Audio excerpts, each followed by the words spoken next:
देवाच्या उतराच्यो 5 बसवण्यो. Proverb chapter 16 वर्स 3.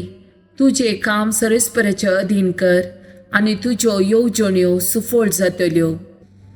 साम chapter 149 वर्स 4.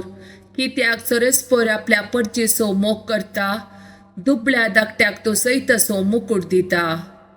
साम चॅप्टर 94 वर्स 14. सरस्पर आपल्या परचेक सोडसो ना, आपल्या दायजाक तो सांडसो ना. साम चॅप्टर 86 वर्स 10. कित्याक तू एकलोच सुवरतो, विस्मिता तू करताय, तू एकलोच देव. साम चॅप्टर 80 वर्स 3. देवा आमकां परतून वयर काड, तुज्या मुखामळाचो पडझड आमचेर फांकोवन दी आनी आमकां सडवण मेळटली.